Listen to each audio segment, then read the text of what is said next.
Pubcast. If you're not listening to Pubcast, the terrorists are winning. That's what Jay Moore says. Welcome to the Pubcast. Sit down and enjoy a pint. Welcome to the Predator episode of the Pubcast. Allison and Eric join me to break down this 1980s classic action movie, maybe the most iconic movie from Arnold Schwarzenegger outside of the Terminator franchise. This movie lacks subtlety in every possible way, from cheesy one-liners to over-the-top guns and weapons to crazy catchphrases. I mean, even the handshake between Schwarzenegger and Carl Weathers is in-your-face extreme. So, grab your portable Gatling gun and join us as we break down Predator.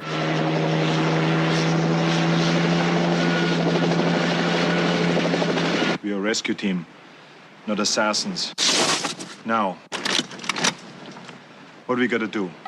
In a part of the world where there are no rules. We pick up their trailer at the chopper, run them down, grab those hostages before anybody knows we were there. What do you mean we? Deep in the jungle, where nothing that lives is safe. You lose it here, you're in a world of hurt. Showtime, kid. Knock, knock. An elite rescue squad You're bleeding, man. I ain't got time to bleed. is being led by the ultimate warrior. We need the best. That's why you're here. But now, What's got Billy so spooked? there's something out there waiting for us. And it ain't no man. They're up against the ultimate enemy. Holy Mother of God. Nothing like it has ever been on Earth before. She says the jungle just came alive and took him. We cannot see it. No blood, no bodies. We hit nothing. But it sees the heat of our bodies and the heat of our fear. Whatever it is out there, it killed Hopper. And now it wants us. It kills for pleasure. He was skinned alive. It hunts for sport. It's killing us one at a time. We're all gonna die. But this time, it's picked the wrong man to hunt. If it bleeds, we can kill it.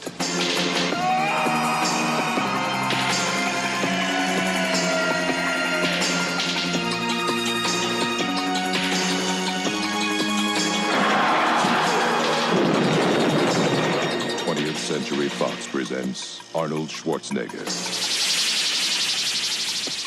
Predator. The hunt begins Friday, June 12th at theaters everywhere.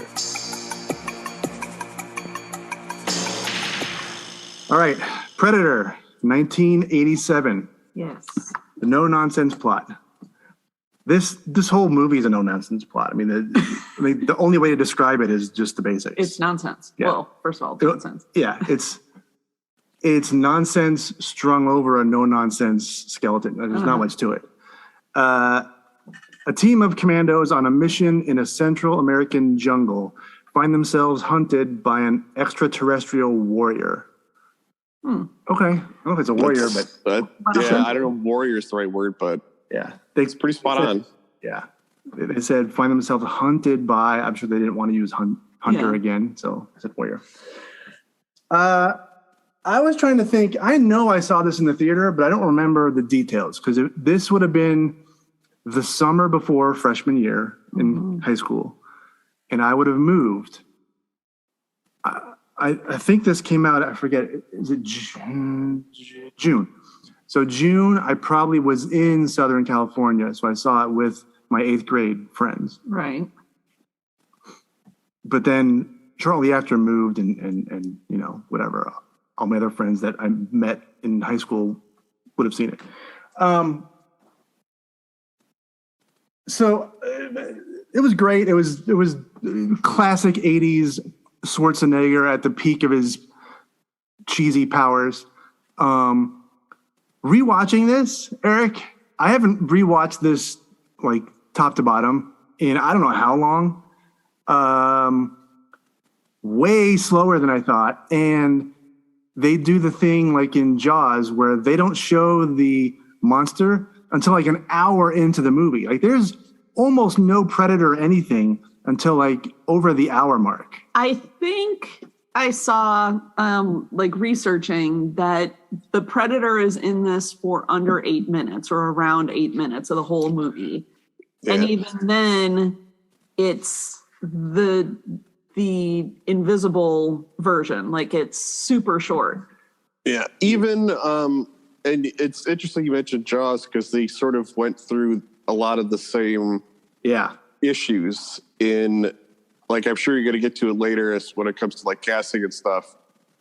The one that when they were actually shooting it, it was a completely different Predator and a completely different concept. So they worked around it quite a bit. Yeah, I'm going to preface this for ourselves and for any listeners. It's not going to be an easy cut and dried sectioning of this podcast into trivia and then into casting and then into this, into that. It's going to bleed all in together, and it's just the Predator all over the place. Right. Because there's some big things we have to talk about that cross lines of the usual segments we have. Right. So the director, John McTiernan, one of our favorites on the podcast. And I always, whenever I think of him, Eric, I combine him with Tony Scott because I think their movies have a similar look and feel. They have a similar style. But I can see that. Yeah, McTiernan, it was Predator, Die Hard, The Hunt for Red October, The Last Action Hero with our guy Shane Black, who was in this movie. Right.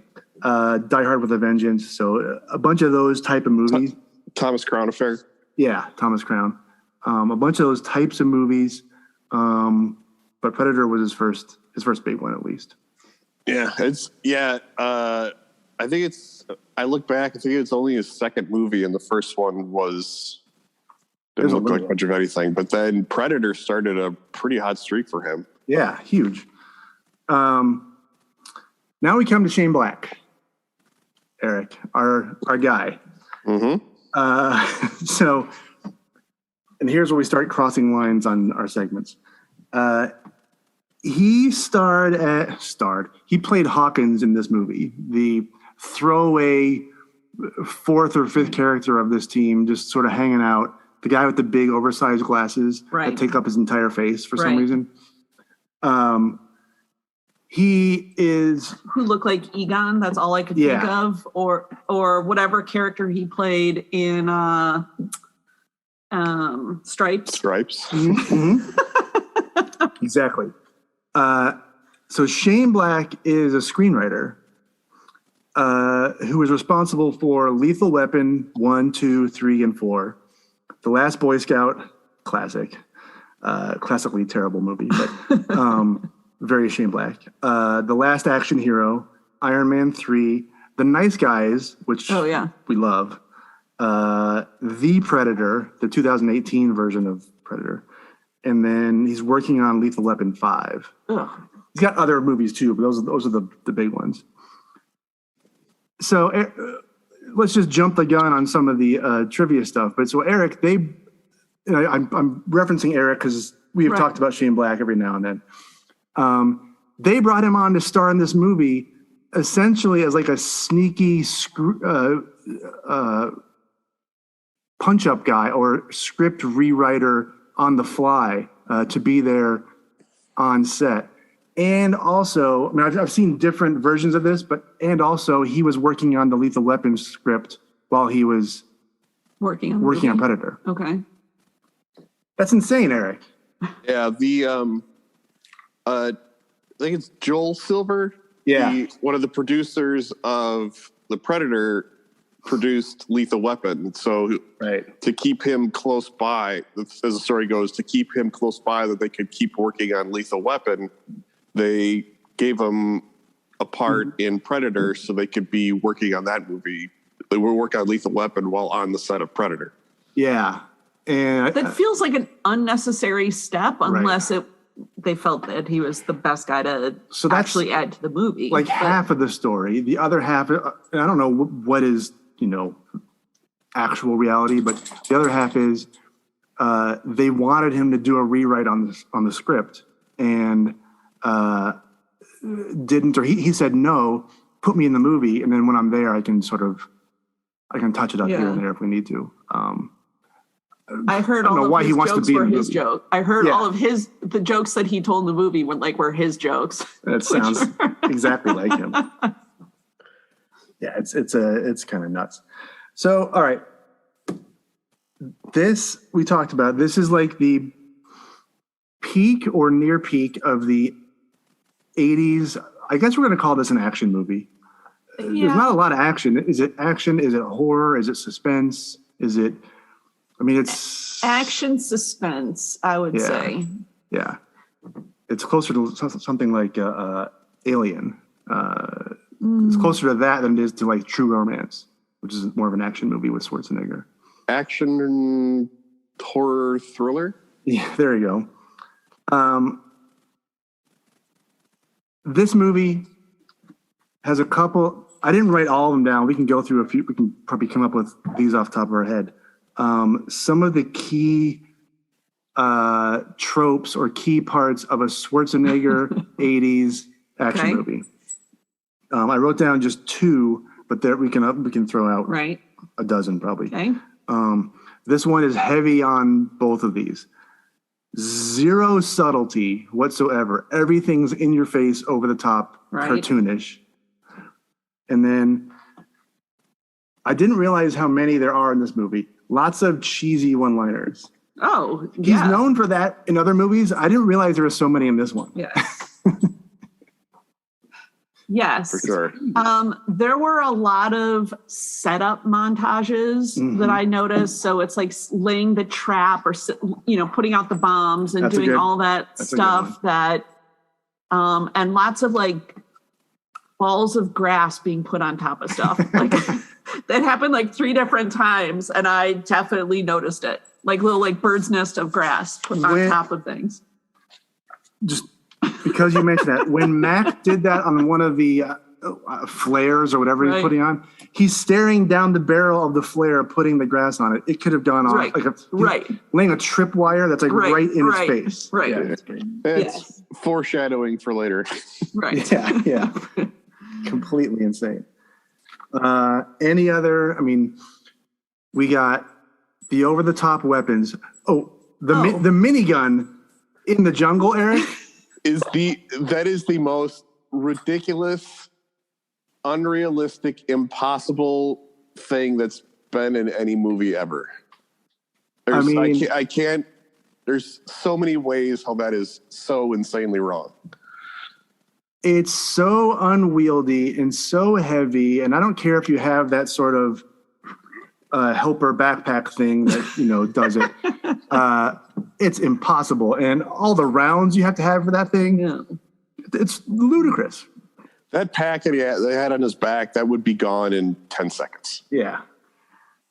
I would add, it's also high on my list of the memorable scenes, but the shoot up the jungle after Max sees the Predator for the first time, it lasts for 17 minutes. It goes on forever. And I mean, I started laughing at one point. I'm like, oh, it's so crazy. Is this going to ever end? There's a story behind that.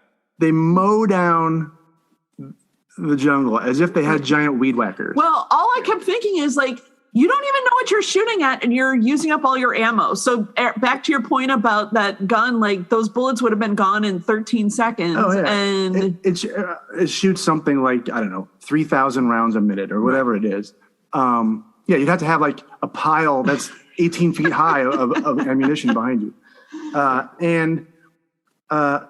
These are supposed to be like highly trained, military experienced, best of the best mercenaries, and they're just like spraying shit all over the place. Yes. Well, like I said, there's a story behind that sequence. Okay. So, I might be getting into the trivia a little bit. I didn't read this in like the IMDb trivia or anything, but I saw this years ago watching like the DVD behind the scenes. Yeah. They're talking about it. So the studio, looking at the dailies while as shooting was going on, was getting a little concerned, and they like where's the action? Like, you need to turn this up a little bit. And John McTiernan, being annoyed by it, shot that sequence as a joke. That's right. Oh my God. To be like, all right, you know, this is, you want it, I'm going to give it to you. And he went way over the top, and they saw it and they loved it. Oh my God. Oh my God. I love that action is just firing into a bunch of plants. Yes, into trees. Trees are exploding. But that is all back to, you know, the action movie trope of like the extended blowing up, shoot 'em up, whatever, which you could also add that to them invading that camp. Was just a bunch of nonsense. Yeah. Yeah, I talked about that. One of the things I forgot about and I had to hold in laughter during was the end credits. Oh, I wrote that on as one of the memorable scenes. Was the end credits. Holy cow! I'm like, I don't remember that. I'm trying to think. It's like a cheesy '80s show sitcom. Yeah, like at the end, like everybody's like turning into the camera. Yeah, Family Ties or something. Yeah, Family Matters is a good one. Yeah, whatever. Oh my God.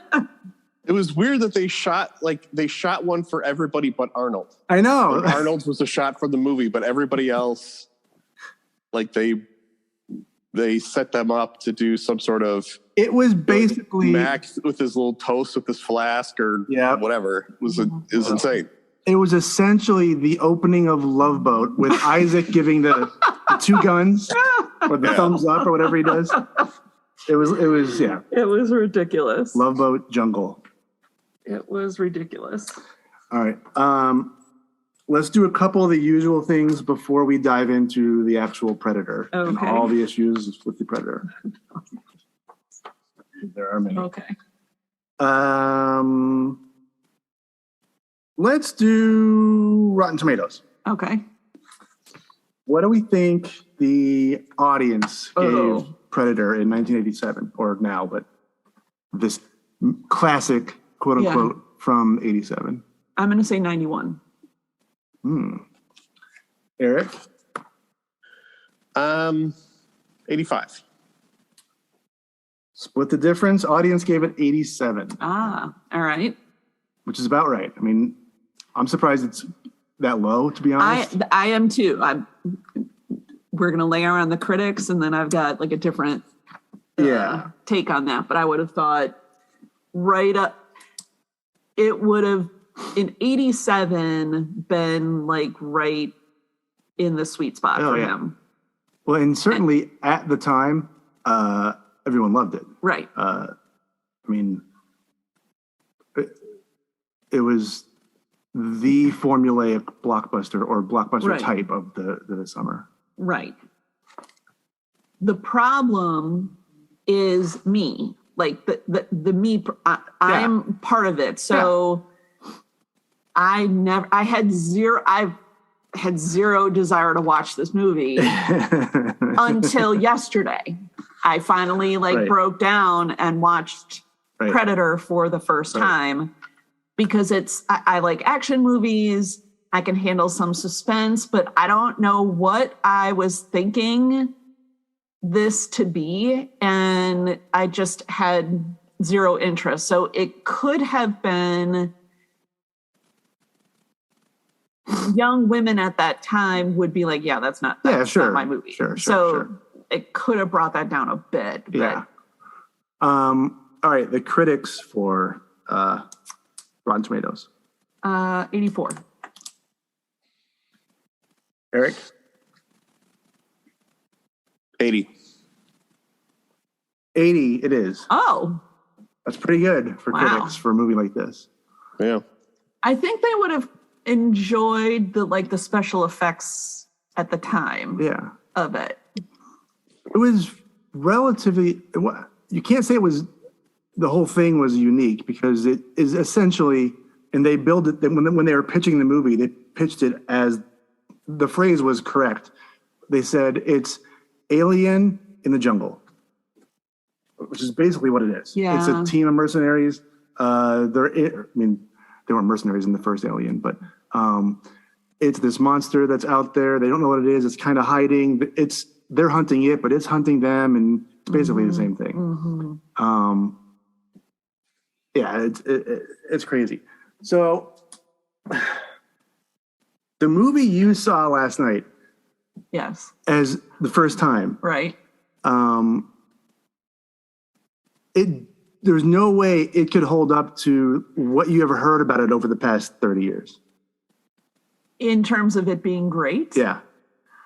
I can see that it would have been great at the time. I mean, I can appreciate what that movie was for when it came out.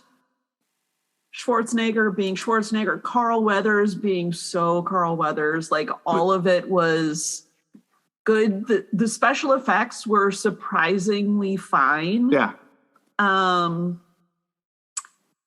And creative, and for what they were trying to do. Yeah. So I get it. Like, and I said this before, I was shocked at how the last 20 minutes is where all the Predator stuff happens. I mean, when he's Schwarzenegger's fighting him, or they're doing the Home Alone thing with all the stuff. But like it built up enough suspense, so it's like Jaws. So like I was tense during it. In my mind, that 20 minutes was 45 minutes. Well, you know what I mean? Like the way I remember it was way different. It was crazy. Yeah. But the tension was there for the length of time. Yeah. That you're thinking of. So I think it works. Like once they hit the camp, like from the camp on was. Yeah, but from the camp to when the Predator attacks, really, that's another. Yeah, but there's enough suspension that it works. So this has a slightly more complex Venn diagram of genres than you would expect. And so that's where this movie really kind of transitions into suspense, and then it goes back to action. Yeah. So comedy at the beginning. Well, comedy throughout. Suspense in the middle, little bit of action sprinkled in, and then action at the end. I think we have definitely done 1987 before for box office. Okay. Number one, Beverly, and this is domestic. We always do domestic mostly. Beverly Hills Cop 2, number one, 153 million. Okay. Then Platoon, Fatal Attraction, The Untouchables at 76 million. 3 Men and a Baby. Man. Oh my God. Which we all remember. Good year up until that point, and then. But that was a huge movie. It was a huge hit, but it was so dumb. It was everywhere, of course. Terrible movie. And then number 6, the movie that I saw twice in the theater, The Secret of My Success. Stakeout. Lethal Weapon finished 8. Yeah. Shane Black throwing down number 8. Witches of Eastwick, number 9. Predator, number 10. Wow. 59 million. It had a budget of 18 million. It's 18 million only? Really? Budget. Wow. So. All right. The Predator. Yes. We have to talk about the actual Predator in the movie. Okay. And everything leading up to it. Originally, they were trying to develop this new, unique, alien monster, and their designs weren't great. It was going to be some sort of like a big standing beetle, essentially. Some sort of like an insect-like thing, standing on 2 feet with 2 hands. I don't know if like have those more big hands, monsters in The Fifth Element. What? Those round. I know what you mean from the beginning. No, not that kind of. But yes, I mean, as ridiculous. But it had this sort of insect-like head with insect eyes, or whatever. Okay. And so it kind of had some mandibles. But when they were shooting a lot of what they shot up front were the invisible camouflage scenes. So they did all that stuff up front. And to do that, you would normally have green screen or blue screen. You can't have a green screen in the jungle because everything's green. Yeah. So they made this foam latex suit kind of resembling the shape of what this thing would be. It made it like a bright red or bright pink, orange in that color area. And it looked ridiculous. And they hired this guy to be in this suit, and he thought he was going to be the monster. Yeah. And he was essentially just a stunt guy, just a guy in a suit. And he didn't like the monster and didn't like what he was doing. He wanted to be more involved. And they ended up firing him, or he left because of all the nonsense. Yeah. He passing out in the heat and everything else. Yeah. Oh. So, guy in the suit, Jean-Claude Van Damme. The whole time? I thought. No, in the beginning. Oh, yeah. With this big. So he's the one that quit. He's the one that quit. Yes. I would have liked the Predator to jump up and go in the splits in that. I know. So they had Where did he go? 5'9" Jean-Claude Van Damme running around in this red foam, bug suit. And he hated it. He didn't know what was going on. Right. It was like his first movie. He thought he was going to be this big star, monster, and so it was terrible. Right. There's footage of it. Oh, really? You can see it.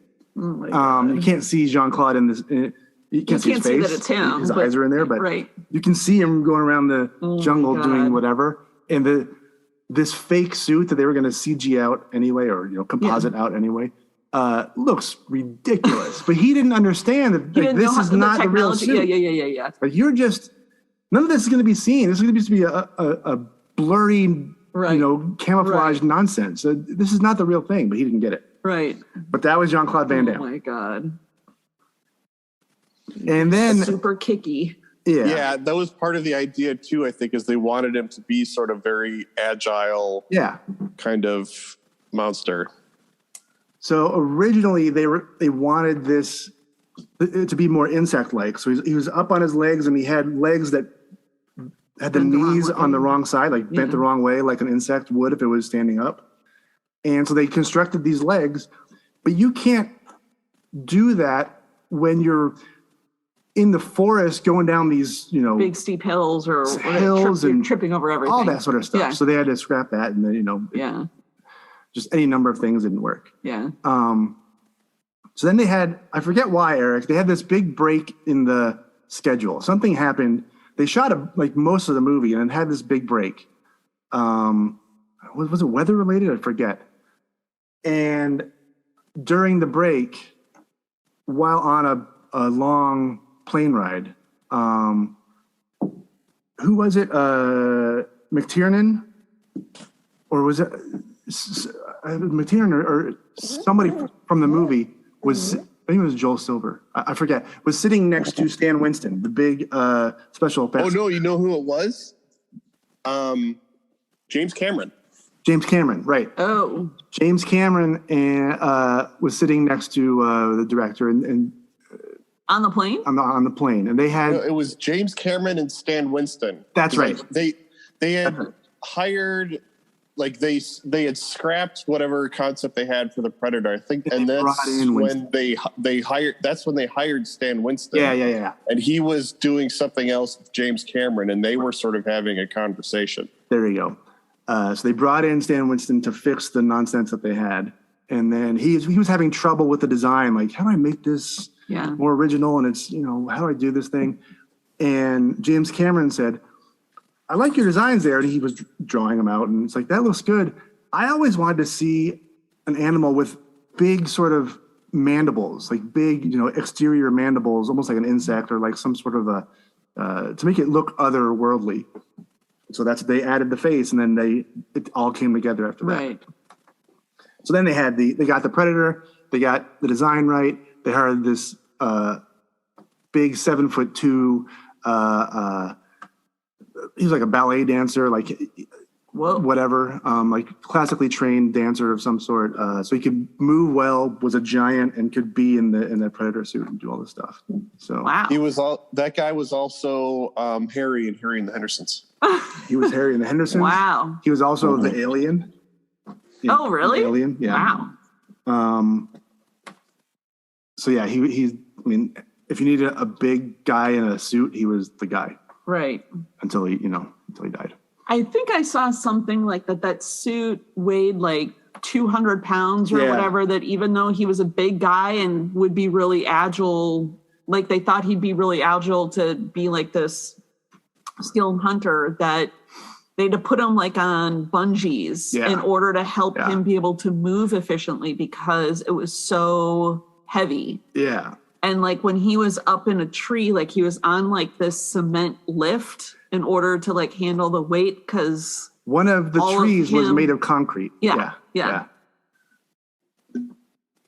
All right, let's get into the other trivia. There's a Predator.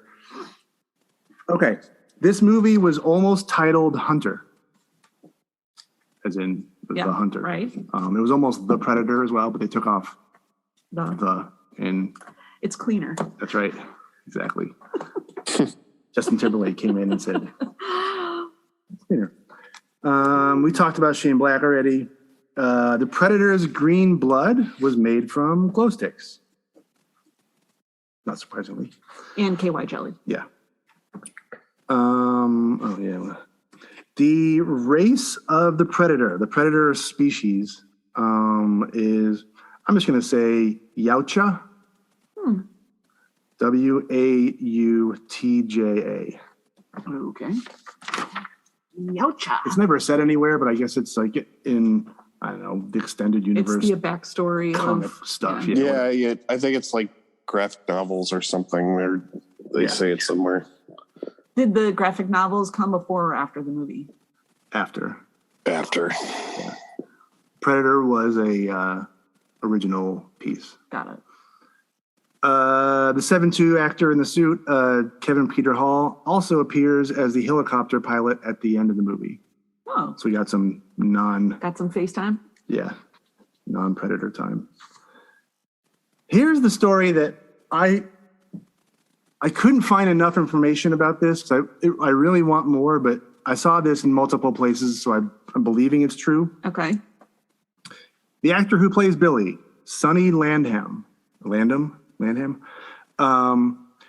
The studio's insurance company wouldn't insure the production unless a bodyguard was hired for Sonny Landham. Not a bodyguard to guard him, to guard the other cast from him. What? Apparently, he was a maniac and would fight and get crazy with cast members all the time. Like he had a reputation of like punching out people on this. Oh my God. Wow. I want to hear that story. Oh my God. Yeah. That guy is nuts. Oh my gosh. They had to hire a bodyguard to keep him away from other people. The cast. Okay. All right. I've only got a few trivia here because there's not a lot available. Most of it's like, oh, they did military training in the jungle. Yeah, okay, who cares? At this point, everyone does that. But Jesse Ventura, who plays Blaine, I don't remember his character's name in the movie ever. Blaine? Right. So he was all fired up about working with Schwarzenegger. Right. And they had a rivalry somewhat because they're both insane. And then the wardrobe team, somehow Jesse Ventura found out, because they're taking measurements for costumes and stuff, and so they have the actors' measurements. Through the wardrobe team, he found out that his biceps were like an inch larger than Schwarzenegger's. So then he goes and tells Arnie, I want to make a bet who has the biggest arms. The loser has to buy a bottle of champagne. Right. Great. So they measure, and Schwarzenegger's are way bigger. Right. Or bigger, an inch or whatever. Because Schwarzenegger knew this was going to happen because Ventura is a maniac. He planted that information with the wardrobe team. Like, I saw. Fudge the numbers, ensuring he'd win the bet. Oh my God. It's fantastic. So good. I saw that too. And along those lines, it was a competition of who would be in the gym the longest, the hardest. So like a lot of those stories. Ventura would show up in the gym and like douse himself with water so it looked like he was sweating his ass off before Schwarzenegger got there. And so that would make Arnold show up even earlier the next day. And they started showing up like at 3 or 4 in the morning, trying to beat the other person into the gym. Here's the other one that I read. Carl Weathers wanted the opposite. He told everybody, my physique's just natural. I'm just a natural athlete, dude. I don't have to do any of this working out. So they would never see him working out. He would wait till they were gone or when they weren't around. Then he would do his workouts secretly. Yeah. And just like, that's good. You guys are busting your ass. I'm just the natural sort of muscular guy. Like, no. Carl Weathers is awesome. My God. That's good. It feels very Apollo Creed. Yeah. Oh, yeah. He's like, I'm Apollo Creed, motherfucker. I'm Action Jackson. Okay. Body count. Oh, I had that too. You did? Yeah. Oh, I can't ask you. All right. Eric, what do you think the body count was on this movie? I'm going to go somewhere going off of the camp raid. I know. Somewhere between 20 and 25. Take this with a grain of salt, of course, but it's supposedly 69 humans. Right. 69 people were killed, I guess on screen or supposedly killed. Plus 1 scorpion, 1 boar, and 1 predator. So what's that? 73? 74? 72? I know. I don't know if I buy that number, but that's the official word.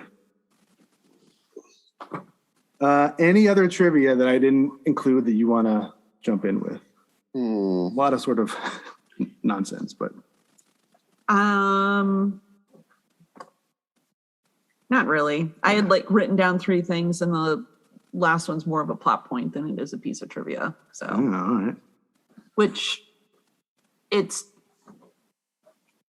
that the predator will not kill anybody that's unarmed. Right. That's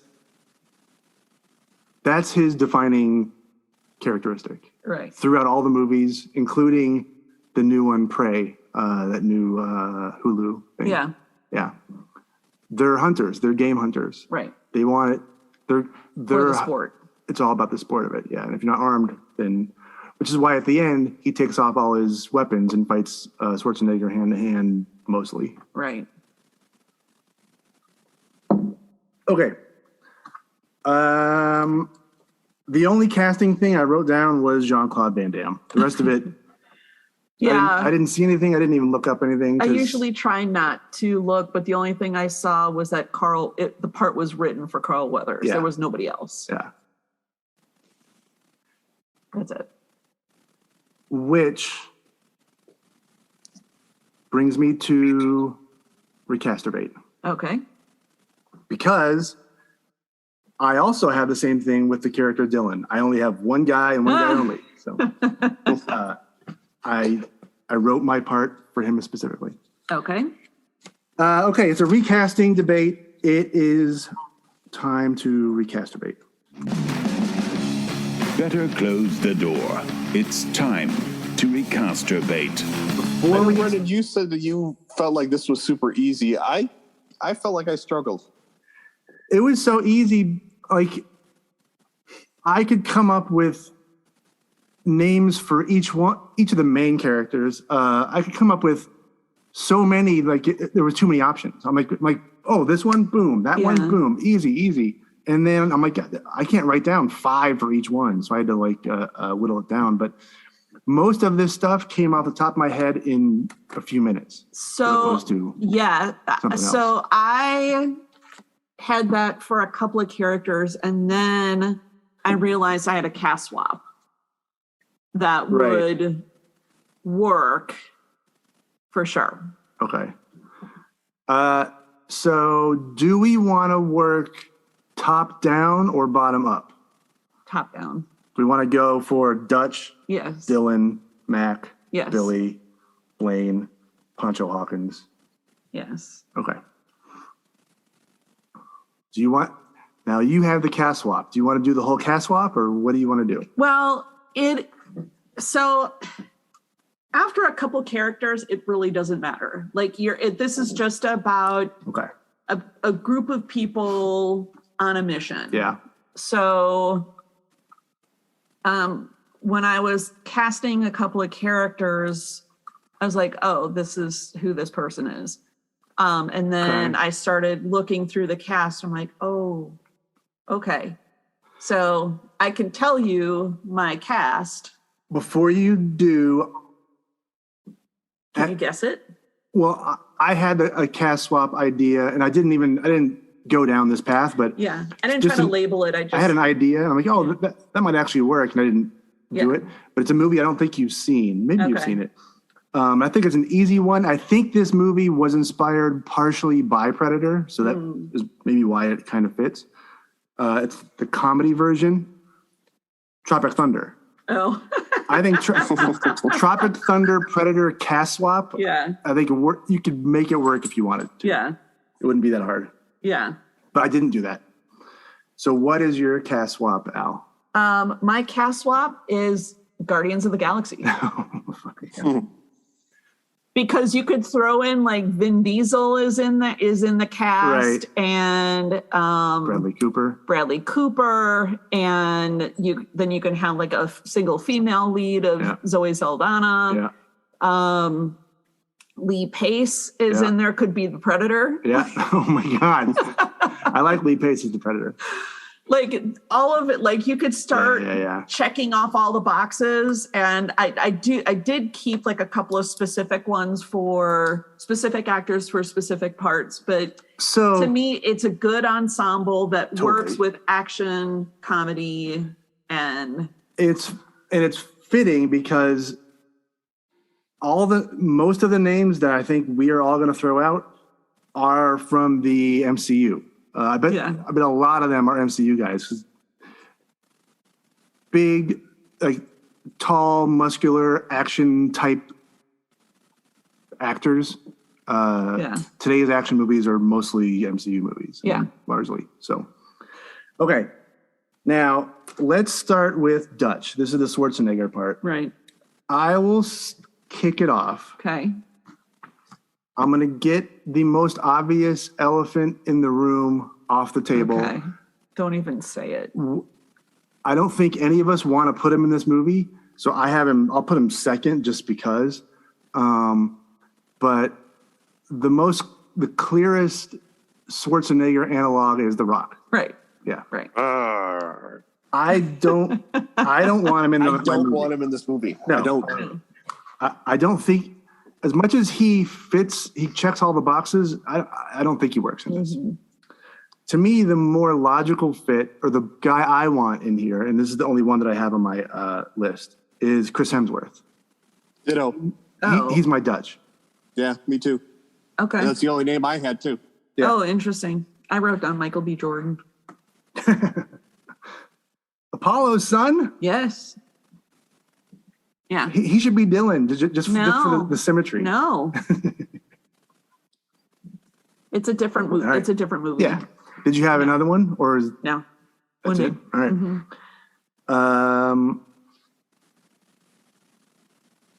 I'm gonna go with my Dylan again because I wrote this part for this character, this guy. I only have one, but I'm gonna give you two. My backup for Dylan is the Carl Weathers part. My backup is Anthony Mackie, Falcon from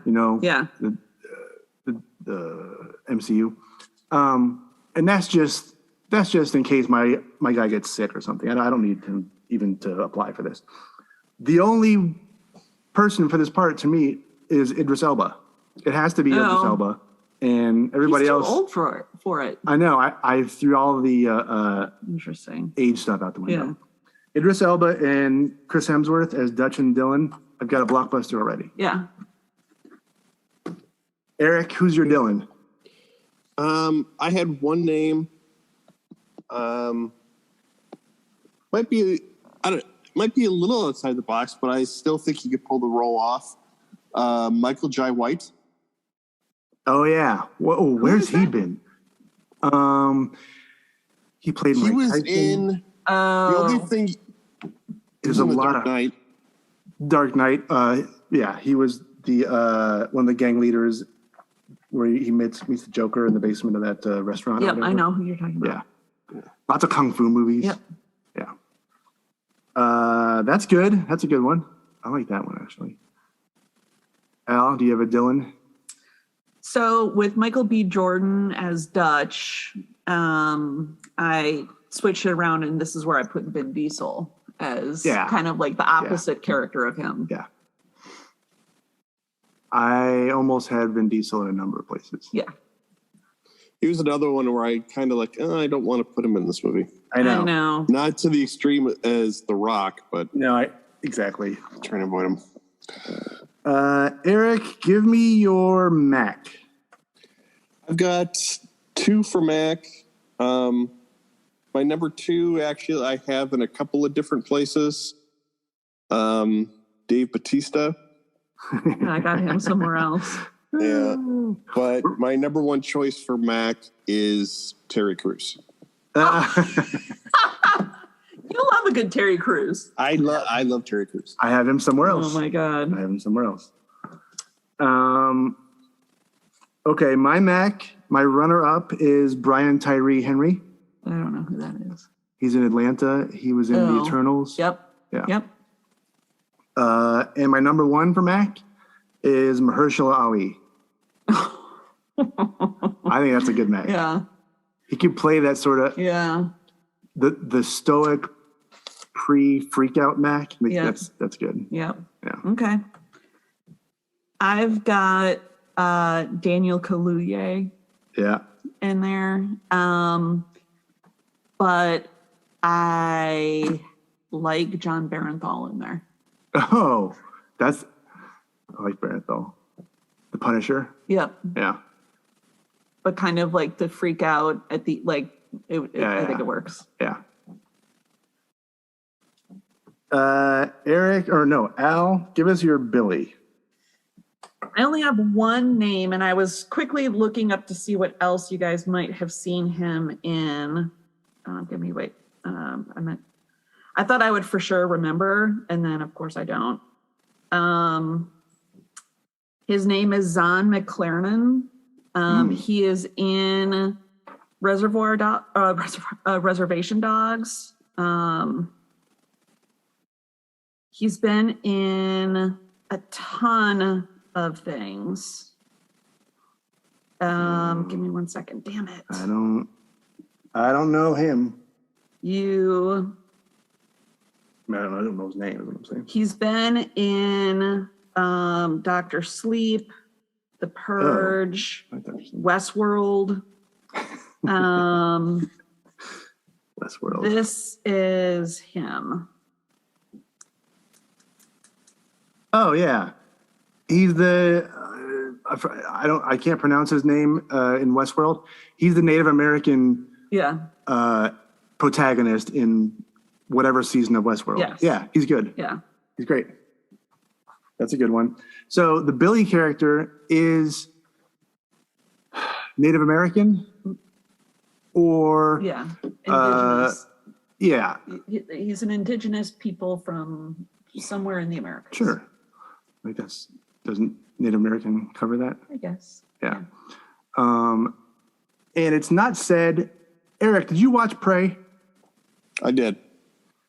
So it's not explicitly said, but he might be the ancestor of the girl in Prey, the main character. They both have that same sort of face paint across the cheeks, and hers goes across her nose as well. But I think it's lightly implied that he may be a descendant of hers. Yeah. So there's a connection there. They both can sort of sense the predator a little more than some. Who knows? Oh, I did see some. Speaking of that, I didn't notice.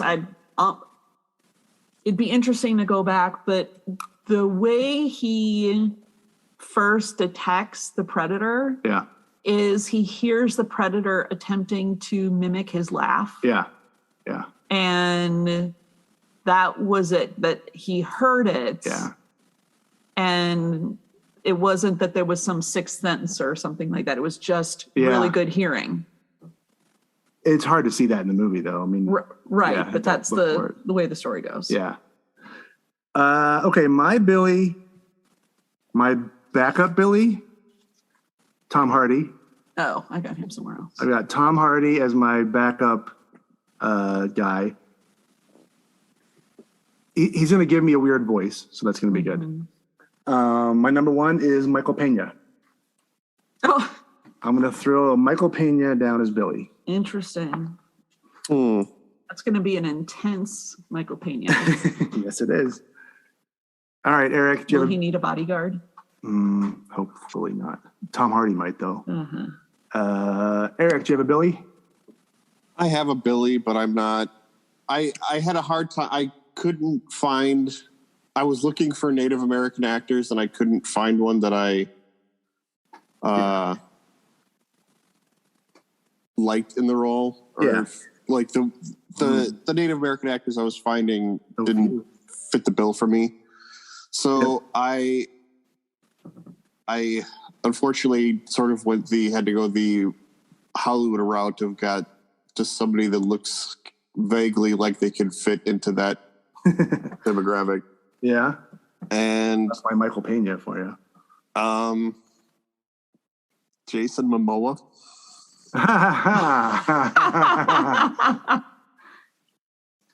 A Polynesian. Yes. Yeah.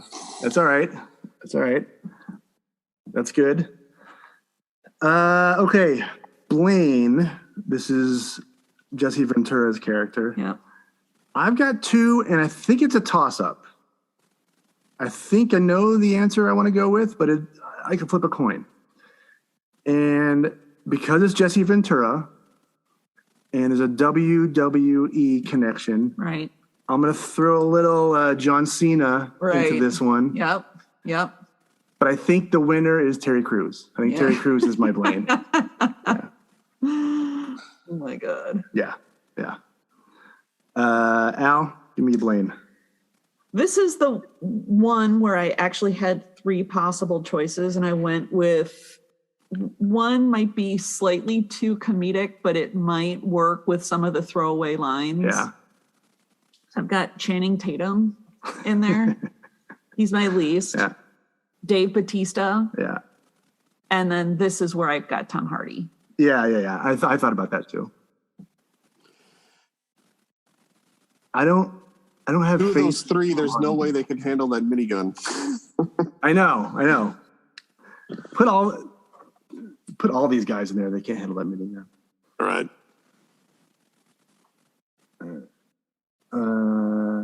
Okay. Poncho?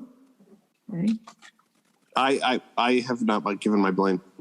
Oh, sorry. Blaine. Yeah. I also had John Cena. Yeah. Good. I like that. I knew it's so obvious. I mean, John Cena and Dave Bautista, we knew they were going to be in here. Terry Crews, of course. Right. Yeah. Yep. Okay, Poncho. Here's where I go off script because both for Poncho and Hawkins, I wrote in parentheses, could be anyone. Yep. So Poncho, I'm going with a backup, like my understudy is Jessica Chastain. Oh. And then my winner is going to be Charlize Theron. Wow. Okay. Yeah. Because that guy, he's just a guy. He's just like a person. Like he doesn't do anything. Right. So you've got some big guns coming in there to play I have an unlimited budget. I have a huge budget. This is playing a character that you know is going to die in the first half of the movie. Well, this is the one that lasts longer. Hawkins dies earlier. Well, I know, but you know what I mean. Yeah. Yeah, we know this is gonna be a big blockbuster. It's gonna be a tent pole for the summer. So we're gonna put money into it. This is where, and everybody's gonna want to do it. Yeah. I'll take whatever part you got. I've got an extended I just universe have to be plan, and we're gonna have a spin-off where Pancho somehow survives, or a prequel maybe. Okay. Yeah. Interesting. Al, give me your Pancho. Honestly, I actually didn't write one down. I just wrote down the names of people that could play these other parts. That's fine. So I could, if we're kind of combining Hawkins and Pancho together. That's fine. As They're possible the same people. person. Yeah. I've got Paul Dano is in this.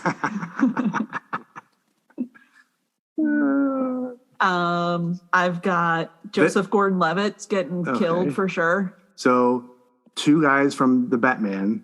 Oh, I didn't even think about that. Yeah. Yep. Batman universe. I've got Ben Whishaw. Yeah. And then my last one, and I'm gonna butcher his last name, Milo Ventimiglia. Ventimiglia, thank Something you. Like yeah. I can't read my own writing to know what letter goes Milo. where. Milo? Yeah. All right. Since we're combining them, I have one more name to throw in there. My Hawkins would have been, because he dies so early, I just need a guy to tell those stupid jokes. Right. Kumail Nanjiani. That's it. Eric, give us a couple names for Pancho and or Hawkins. Okay, for Pancho, the only thing, Pancho was supposed to be, I guess, he was like the Latino character. He was the one that could, speak Spanish. That's right. So, I went with my backup, and I think this is one of the people forget that he's actually Latino, but Oscar Isaac. I definitely considered him. Yeah. And then the name that I ended up picking, Diego Luna. Oh yeah, he was in Rogue One, and he's got his new Star Wars show, Andor. I like him in this movie for sure. Yeah. Yeah. And then for my Hawkins, I have either Aaron Taylor Johnson, aka Kick-Ass. Oh yeah. Or Miles Teller. Yeah. Yeah. That's good. He's almost too big to play that part now. Yeah. But if you're going to borrow some of Brendan's unlimited budget, it'll totally work fine. Yeah, of course. All right. That's it, right? Nobody has any other. I had one, and this is actually what made me think of the cast swap. Yeah. Was the general. Yeah. The general who in this movie is 78 years old. Right. Yeah.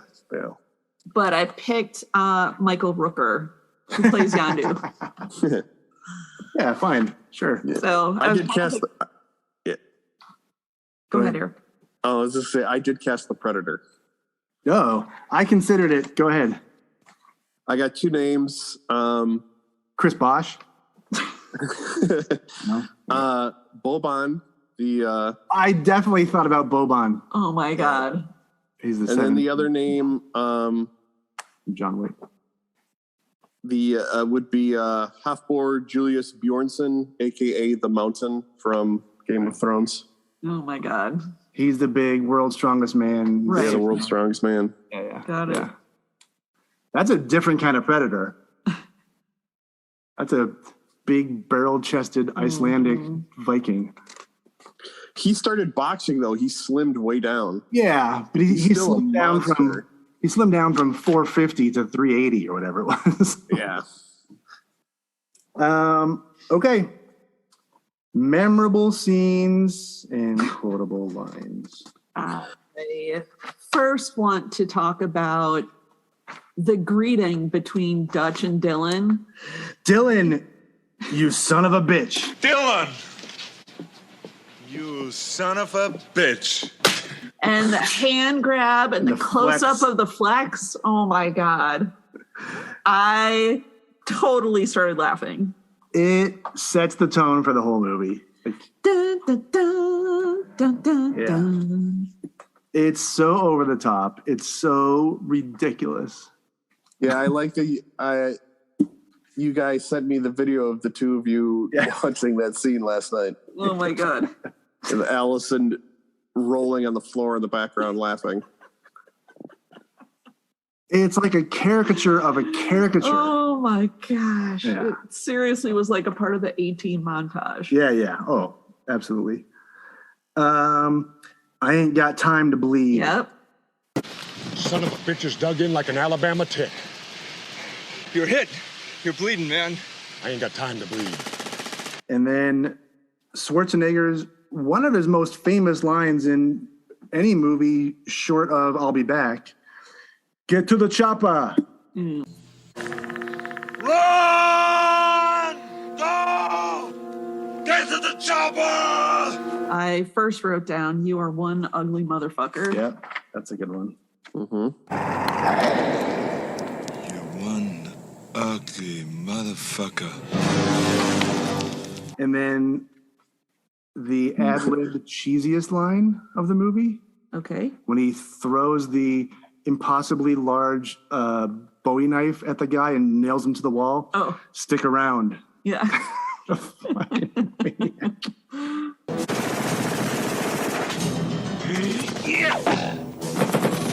Stick around. So, and one other, if it bleeds, we can kill it. Yeah. That was kind of another good quote. If it bleeds, we can kill it. But memorable scene, it's two comments on the same scene, which is Mac killing the wild boar.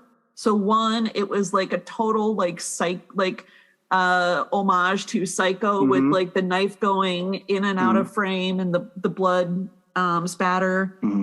And then they showed it and it looked like an ROUS and I could not stop laughing.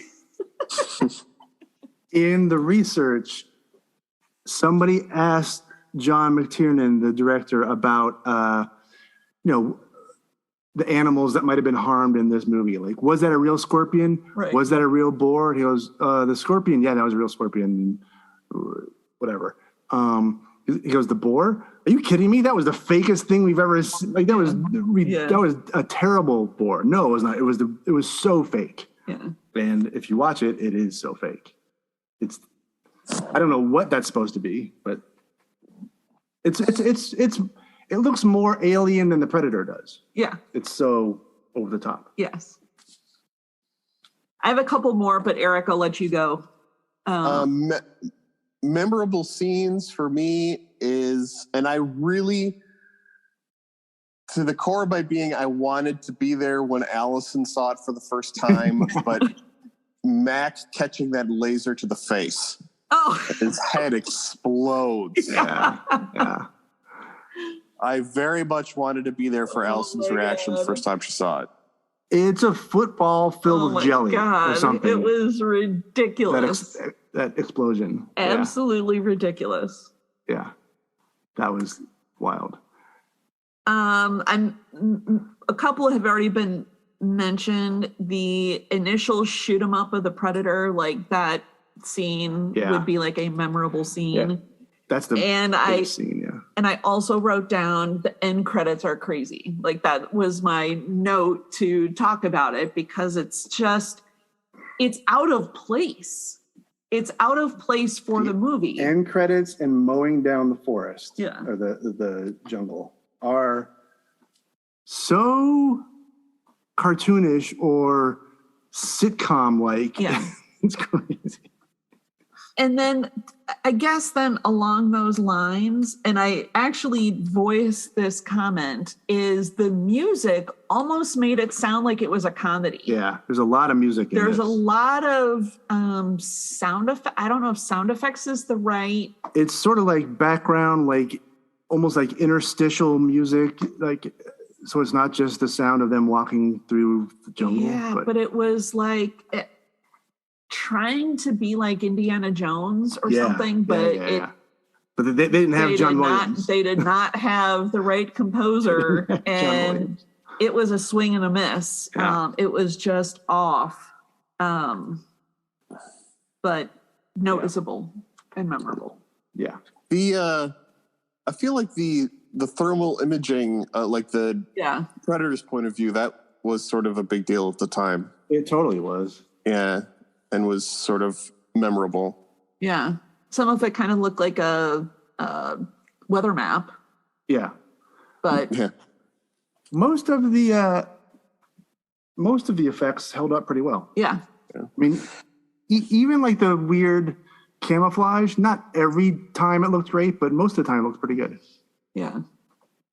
Oh, the one time it looks really, I thought looks really bad is the first time when the Predator kills Hawkins and they show, and it's like the Predator's coming like at the camera, and it's like 4 still shots that they quick cut together. Yep. And it was. Yeah, it was a little rough. Yeah, it was very rough. But other than that, it looked like very fluid and almost natural. Not bad. I don't want to say natural's not the right word, but it worked well. Yeah, I agree. All right. The how much are they worth game. Here we go. And now, let's play the how much are they worth game. So I stuck with the actors this time. I didn't want to get the director involved. So we've got, in order, we'll do Bill Duke, who is Mac, Shane Black, the writer we talked about, Jesse Ventura, Carl Weathers, Arnold Schwarzenegger. Okay. We're going to run into a deal where, Bill Duke is dead, so whatever. Okay. Some of these older movies, what are we going to do? All right.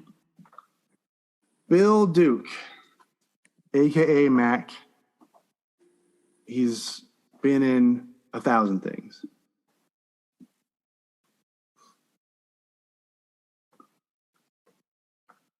Let's see. He has 77 actor credits. Okay. 68 director credits. I know. Interesting. But I like that he was in Predator and Commando. 2 years earlier, Commando. Bill Duke. Yeah, I don't know. I'm going to give him a number, though. 24 producer credits. Ooh.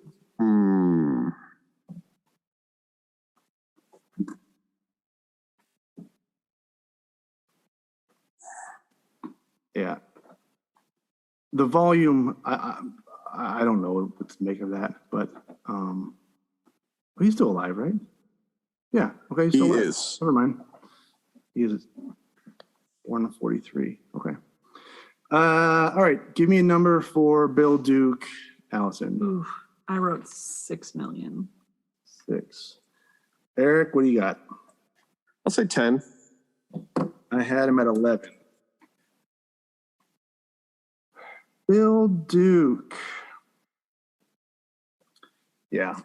Okay, so he is an American actor and film director who has a net worth of $3 million. Woo. But he's a working actor. That's for sure. Allison gets it. All right. On the board, which is always the biggest objective for me on this game. Now we get into a wild one. Shane Black. I don't have a feel for how writers are paid in Hollywood.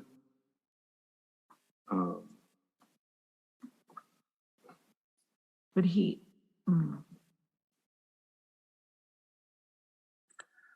has done or is doing some directing too.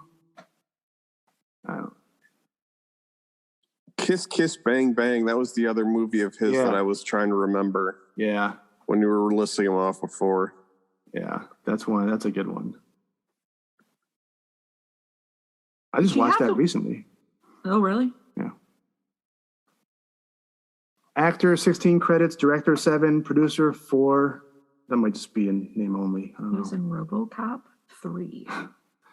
Writer, 18 credits. All right. Shane Black, Mr. Lethal Weapon.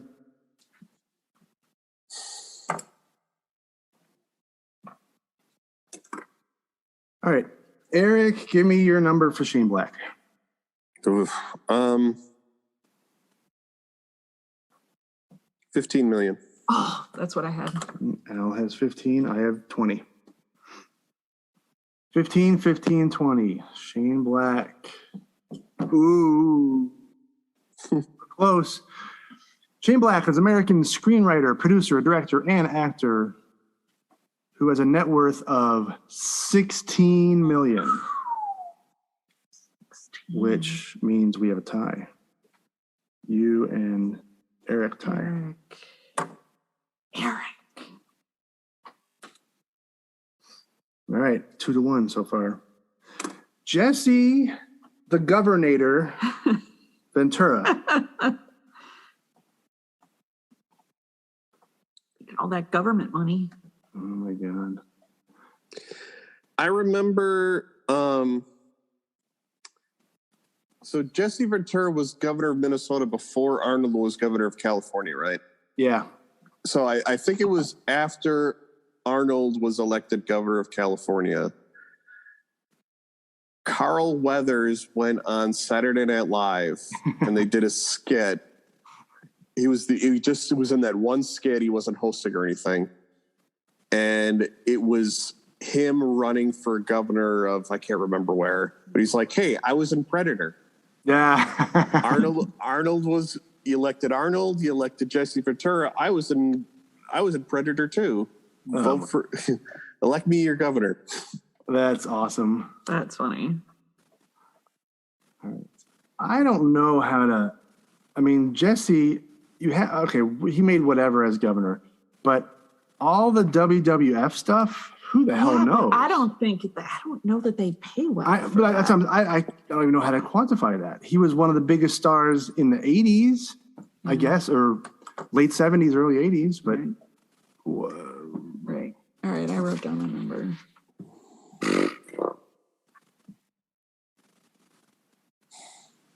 I've got a number. I don't like it, though. Eric, do you have a number? Yeah, I have a number. Jesse the Body, what do you got? I'll say 5 million. Damn it. Ooh. I said 5 as well. I said 25. Shit. I don't want to tie. Jesse Ventura is an American actor, author, and politician who has a net worth of 6 million. Ah. So me and Eric tie. It's 2-1. This is quite the close race this time. Yeah. All right, Carl Weathers, Action Jackson himself. Okay,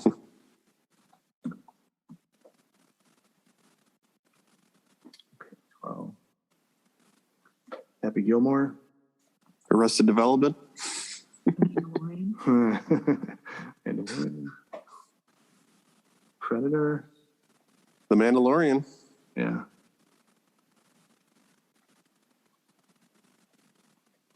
Those little tiny indie films, Rocky.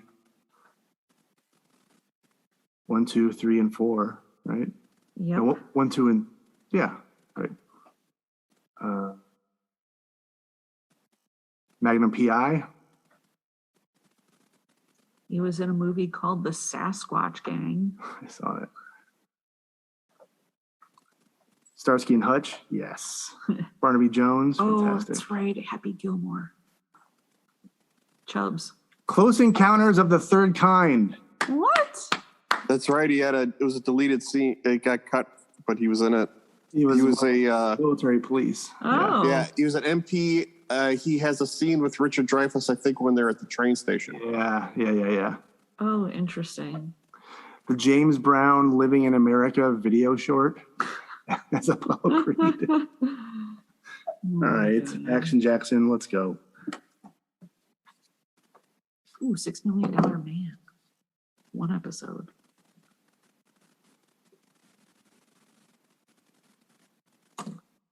I don't know about this number.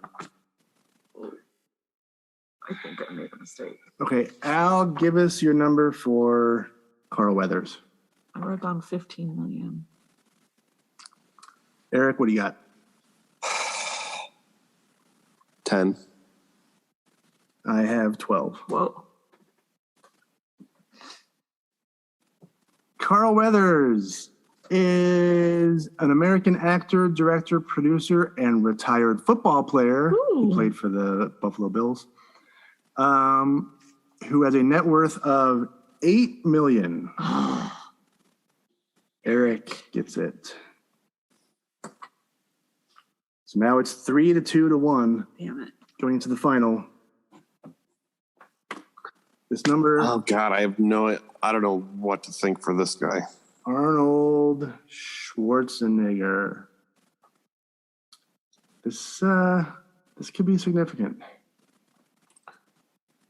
I mean, we've been wrong before. He's got his acting money, but he's also sort of famously has a lot of like other business ventures and stuff. Yeah. This could be anything. Do we include the Kennedy fortune in there? Shriver? There had to have been a... Yeah, who knows? His MBA from UW Lacrosse, I think. I think it's Lacrosse. He's working on The Legend of Conan. That's good. He's got 828 titles on IMDb. What? I don't know that I'm looking at this correctly then. I see actor 81. Right. But other ones, I don't know. Actor 81. Oh, archive footage 296. Mm-hmm. He's got that pumping iron money from the right. 70s. Good Lord. Hercules Goes to Manhattan. 426 credits as himself. Mm-hmm. So on the Tonight Show, on Right. whatever. Okay. Well, this guy. I'm not even sure where to start. He's in like recently doing those Expendables movies. You know, this that's a good Terminator. one. The Predator kind of feels like an Expendables movie, but Right. before they're all retired. Right. I think I said that yesterday. Yeah. Okay. I was thinking about the Expendables while I was doing my casting.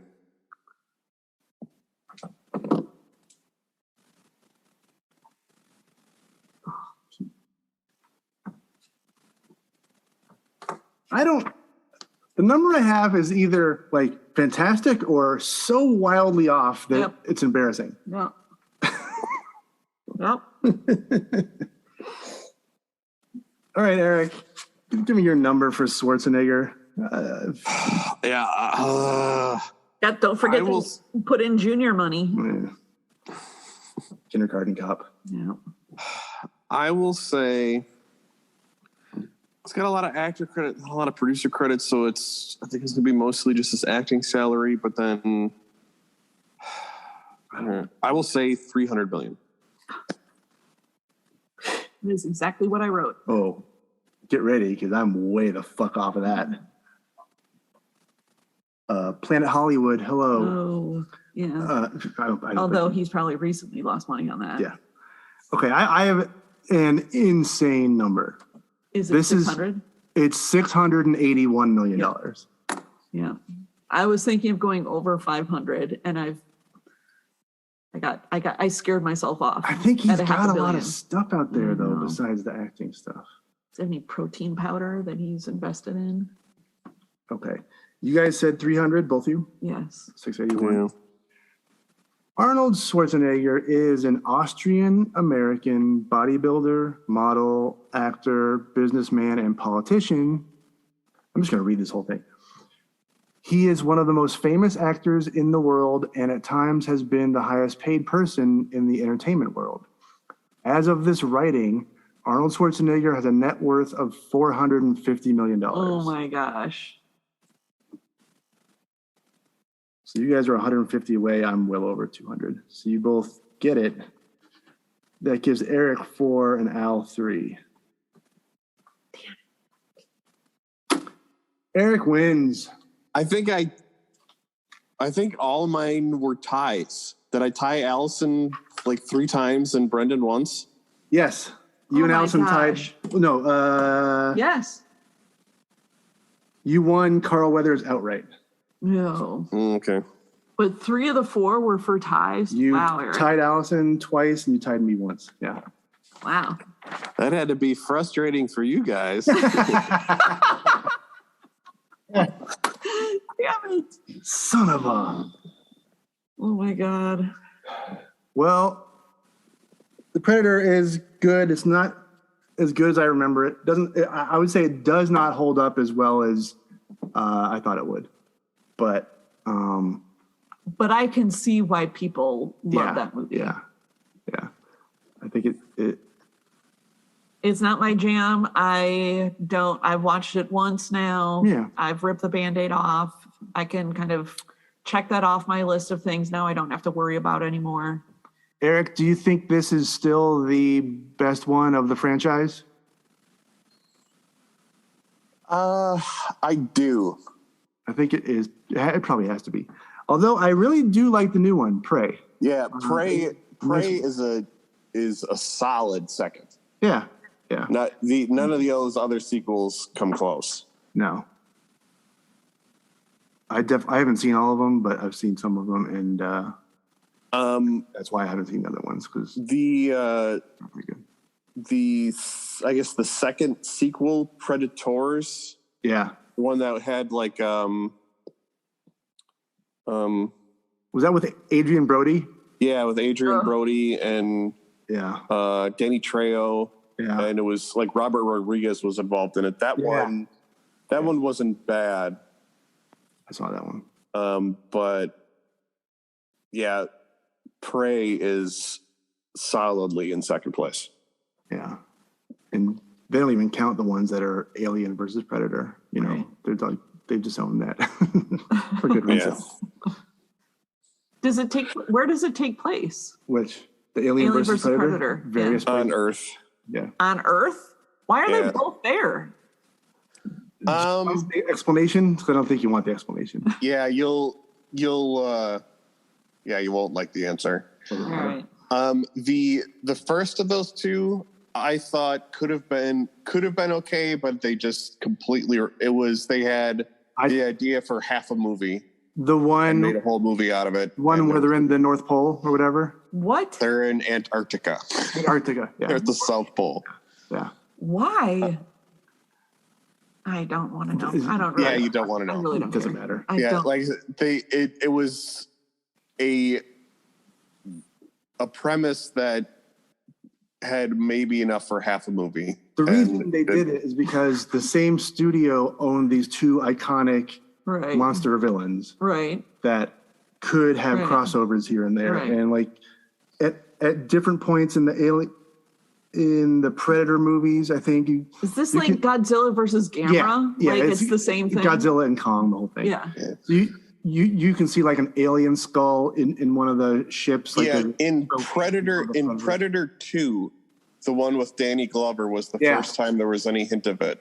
That's right. There's Danny Glover wanders onto a Predator spaceship, and there's like a trophy case there, and it's got a whole bunch of different skulls and stuff. One of the skulls is an alien skull. Yeah. And people got all excited about it. There were some video games, like Alien versus Predator video games that were popular, and that's what made them decide to run with that. So they wanted to do like a MCU type of deal with the monsters, but it didn't work. Yeah. All right. Well, Predator is good. not as great as I thought it was. A little nostalgic, sort of blurring the lines there, but it was good and not bad. It's good for the cheese factor for sure. Yeah. Yeah. I still think it holds up pretty well. Yeah, I mean, I agree. But going in, I held it in higher regard. I'm like, oh, it's fine, but I thought it was, something else. All right, that's it.